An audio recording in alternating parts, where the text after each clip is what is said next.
근데 미국 시장 얘기를 하다 보면요, 예. 상무님. 이거는 정말 너무 남의 나라 얘기다. 우리에게 너무 큰 영향을 미치는데 너무 남의 나라 얘기다라는 생각이 드는 게요. 사실 한국 시장은 그렇지가 않잖아요. 예예. 예. 한국 수출은 한국 증시는 지금 분위기 어떻게 되고 있는지 또 한국 얘기를 좀 해 보면요.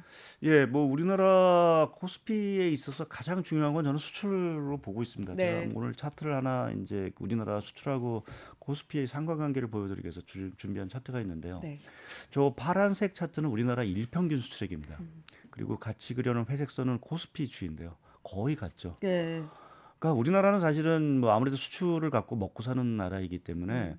사실은 이제 수출 경기가 좋아지느냐에 따라서 이제 코스피 흐름 자체가 네. 상당 부분 이제 좌지우지되는데 저 일평균 수출액 자체가 다행스럽게 최근에 좀 올라가고는 있습니다. 네. 그러네요. 올라가고 있기는 하지만 지금 전고점을 사실은 뚫지는 못하고 있는 상황들이고요. 음. 그러한 부분에서 보면 코스피 자체가 우리가 아직 전고점을 뚫지 못하는 부분의 어떤 가장 중요한 부분들 자체가 아직 수출 자체가 정상화되지 못했다라는 부분이 하나 중요한 부분들이고 거기에 이제 다른 나라와는 다르게 이제 내수 경기마저도 사실은 우리나라는 이렇게 소비 경기가 이렇게 활성화되지 못하는 부분이 결국 이제 코스피 자체를 짓누르고 있는데 그러면 이제 문제는 이제 뭐 어제 발표된 이제 20일까지 수출을 보게 되면 12월 또 수출 증가율이 한 13% 나왔고 특히 이제 반도체 수출 같은 경우는 20일까지 수출이 한 19% 늘어났습니다. 그래서 네. 조금은 이제 긍정적인 신호가 나왔는데 그럼 내년 1분기 수출이 과연 좋을까라는 부분이 이제 관심 사항이 되겠죠. 네. 근데 조금은 뭐 어떻게 보면은 조금 긍정적으로 해석할 수도 있고 어때 네. 한편을 보게 되면 아직은 조금 뭐 이렇게 미흡하다라는 좀 생각이 좀 들 수 있는 부분들이 무역협회에서 이제 매 분기마다 이제 다음 분기에 이제 수출 전망을 이제 발표를 하게 됩니다. 이게 수출 산업 경기 전망 지수인데요. 네. 그 차트를 저도 이제 준비를 해왔는데 다음 차트를 좀 보시게 되면 예, 저 파란색으로 표현된 게 이제 그 수출 경기 산업 전망 지수입니다. 네. 그러니까 맨 끝을 보시게 되면 4분기에 비해서는 조금 개선이 됐죠. 그래서 그러네요. 4분기에 90.2였는데 내년 1분기는 97.2로 이제 개선이 된다라고 이제 조사가 됐습니다. 그래서 수출 경기가 조금 좋아지기는 할 거다라고 좀 생각은 좀 하고 있는데 이 97이라는 수치 자체, 그러니까 이 지수상으로 보게 되면 100을 하회를 하고 있는 부분들입니다. 네. 그러니까 이 얘기는 아직 수출이 정상화되지 음. 못했다라고 좀 봐야 될 것 같고요. 그러니까 그 차트에 보시면 알겠지만 우리가 팬데믹 직후에 뭐 수출 경기 우리나라 주가가 뭐 사상 최고치를 찍고 할 때, 또 코스피가 사상 최고치기로 할 때 보면은 저 수출 산업 전망 지수가 뭐 최고치를 찍었죠. 그러니까 지금 기업들이 느끼고 있는 부분, 그러니까 저는 이제 기업들을 대상으로 해서 이제 서베이를 하는 지표인데, 네. 사실 아직 기업들이 이제 수출적으로 봤을 때 내년 1분기의 수출 자체가 완전히 좋아지는 이러한 흐름으로 전망을 하지는 못하고 있습니다. 그래서 개선은 되고 있긴 하지만 상당히 조금은 밋밋한 흐름이 조금 개선세가 이어질 수 있다라고 좀 봐야 될 것 같고요. 이제 관심을 갖는 거는 이제 그 우리가 정말 반도체라는 부분, 우리가 반도체 얘기를 하는데 네. 저 반도체 업종 자체가 내년 1분기에 정말 좋아질 건지 수출이 네. 좋아질 건지라는 부분들이 이제 관건일 텐데 그 업종별로 이제 조사를 한 부분들이 있습니다. 그것도 이제 차트를 제가 네. 준비를 해왔는데 다행스럽게 그 반도체 쪽을 보시게 되면 4분기에 비해서 내년 1분기가 103.4로 네. 좋아지는 거로 일단은 조사가 됐습니다. 네. 그러니까 더구나 이제 100도 넘었죠. 더구나 이제 다른 이제 IT와 관련된 부분들, 그러니까는 뭐 무선 통신기기라든지 뭐 이러한 쪽 또는 가전 쪽도 여전히 여기는 가전 쪽도 보면 전체적으로 IT 부분 자체는 상당히 이제 100을 넘으면서 좀 좋아질 거로 예상이 네네. 되고 있는데 문제 자체는 저 이 중후장대 산업이라고 할 수 있는 중화학 쪽이 전혀 이제 수출 쪽의 회복이 이렇게 미약하다라는 것이 여기는 굉장히 예, 낮네요. 예. 그래서 우리나라가 사실은 이 수출 경기가 좋아지기 위해서는 사실 전방위적으로 다 좋아져야 그쵸. 되는데 어느 한쪽의 어떤 수출만 좋아져서는 그게 수출이 전체적으로 살아나기는 어렵다라고 좀 봐야겠죠. 그러니까 코스피가 전체적으로 좋아지기 위해서도 사실 반도체 하나만 좋아져 갖고 전고점을 뚫기는 어렵거든요. 네. 그러니까 뭐 우리가 뭐 철강 산업도 좋아져야 되고 화학도 좋아져야 되고 내수 부분도 좋아져야 되는 부분들이 정말 있는데 네. 지금 우리나라 지금 수출 내년도에 이렇게 보게 되면 1분기 거긴 하지만 네. 지금 개선이 된다 하더라도 조금 불균형적인 뭐 한쪽만 사실은 조금 개선된다라는 측면에서 보게 되면 수출이 액을 기준으로 보면은 전고점을 뚫기가 사실은 좀 아직은 네. 좀 이른 감이 좀 있습니다. 음. 그러면 왜 이렇게 그 수출이 불균형적인 회복을 보일까라는 부분을 좀 생각을 해보면 뭐 대표적으로 중국이 안 좋으니까 당연히 그럴 네. 수 있는 부분이 일단 가장 큰 원인일 것 같고요. 네. 거기에 덧붙여서 하나 좀 생각을 해볼 수 있는 게 사실은 미국의 그 공급망 재편에 대한 그게 우리한테 뭐 훈풍이 있을 수 있는 부분들이 네. 있지만 또 한 부분으로는 조금 부정적인 영향이 있지 않나는 좀 생각을 저는 좀 해봤고요. 네. 네. 그래서 관련해서 제가 그 미국의 그 주요 교육 상대국의 교육 비중 추이를 좀 제가 그려놨습니다. 저 파란색은 이제 인도고요. 저 오렌지색으로 그려놓은 거는 멕시코입니다. 네. 반면에 뚝 떨어지고 있는 게 중국입니다. 그러네요. 그러니까 지금 미국이 뭐 공급망 재편 뭐 이렇게 한다라고 이제 얘기를 했고 그것이 우리가 실제적으로 그 결과물을 볼 수 있는 건 저 교육 파트너국의 교육 비중이 아닌가 좀 생각을 하고 네. 있습니다. 그러니까 근데 인도는 진짜 네.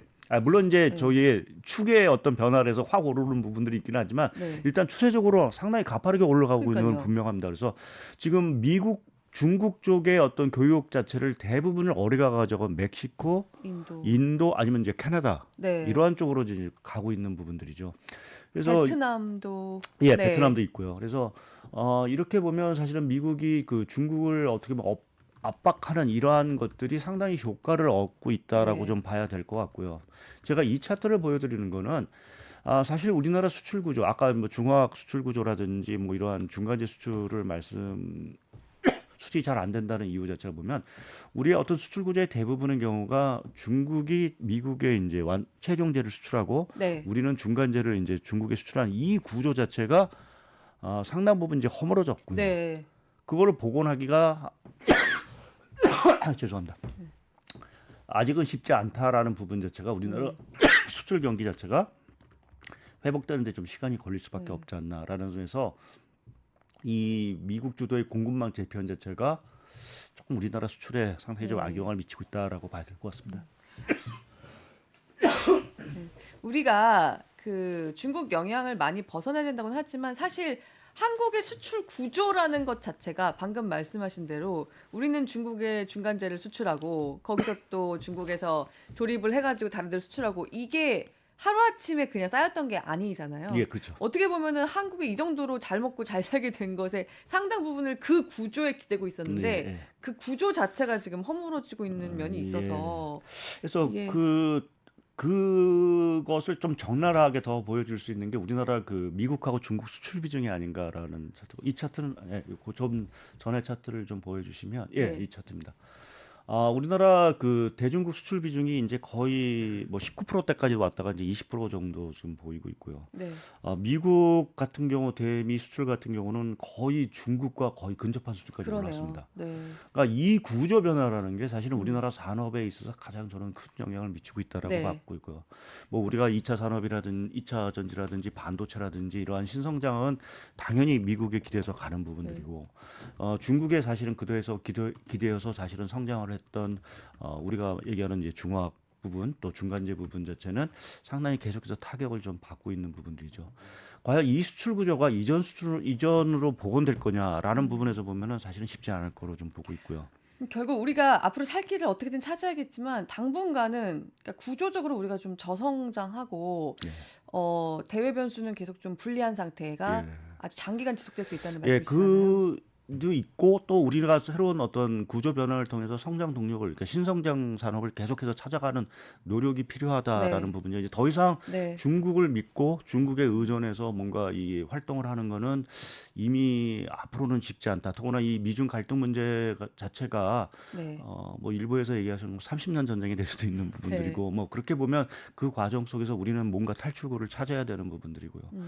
뭐 이거 잘못 참으면 우리가 뭐 한국은행에서도 뭐 인구 사이클을 가지고 우리가 뭐 마이너스 성장 이러한 얘기를 했는데 네. 자칫하면 우리나라가 정말 뭐 피크 차이나가 아니라 피크 코리아에 대한 리스크도 사실은 자칫하면 저희가 직면할 수 있는 네. 그 잠재적인 위험이 있는 부분들이고 그것은 이 수출 구조 속에서 우리가 뭔가 새로운 변화의 어떤 길을 찾아야 된다라는 어떤 것들이 있을 것 같고요. 또 한편에서 보면 이게 우리나라 주식시장 흐름에서 업종별 사실은 이러한 상대의 어떤 수익률에 있어서 상당 부분 차별화가 계속해서 될 수밖에 없는 그러한 어떤 것을 좀 보여주고 주지 않나라는 부분에서는 저희가 이 최근에 우리나라 수출 구조의 변화 뭐 이런 뭐 단순히 뭐 수출이 좋고 나쁨이 문제가 아니라 네. 전반적인 구조의 변화 자체를 조금 저희가 읽을 필요는 분명히 있다라고 좀 생각을 하고 네. 있습니다. 뭐 다행히 내년에 뭐 말씀드린 대로 1분기 수출이 좀 뭐 기조 효과라든지 여러 면에서 개선이 될 거로 좀 보고는 있긴 하지만 구조 자체가 뭔가 크게 변화되지는 않을 거로 좀 보고 있어서 지금의 어떠한 주식 시장의 업종별의 어떤 이런 차별화 뭐 네. 이러한 현상이 그렇게 빨리 뭔가 뭐 이전처럼 복원되기도 쉽지 않은 이러한 상황으로 조금은 해석하는 게 맞지 않을까 좀 보고 있습니다. 우리가 수출 관련 뉴스 얘기하면 뭐 반도체 경기 예. 약간 이런 식으로 경기에 초점 맞춰서 얘기를 많이 하게 되는데 지금 우리가 직면한 위기는 경기도 경기지만 이 구조 자체 굉장히 장기적인 이 도도한 흐름에 어떻게 해서든지 돌파구를 찾아야 된다. 좀 그런 말씀을 주셨고요. 사실 이게 진짜 큰 문제고 뭔가 올해를 마감하는 굉장히 커다란 화두를 네. 박상현 의원님이 던져주신 것 같아요. 예, 진짜 예, 이게 요새 보통 이게 문제가 아닌데. 한국 경제를 보면서 사실은 뭐 희망도 분명히 있긴 하지만 또 네. 한편에서 보면 뭐 내부적으로 뭐 여러 가지 리스크 얘기인데 얘기를 하는데 사실은 우리나라는 기업들이 결국 수출을 해서 잘 돼야 이제 좀 잘 굴러가는 부분들이고 뭐 다행스럽게 뭐 일부 산업이라든지 이러한 부분은 잘 대응을 하면서 이제 또 새로운 업종으로 전환도 하고 하는 이러한 모습이 나오고 있지만 사실은 그러한 것들이 조금 더 원활하기 위해서는 정부의 어떤 정책이라든지 뭐 이러한 것들도 조금은 뭐 그런 것들 지원하기 위한 노력들이 조금 더 가속화되는 필요성도 좀 있지 않을까 좀 부분이 있습니다.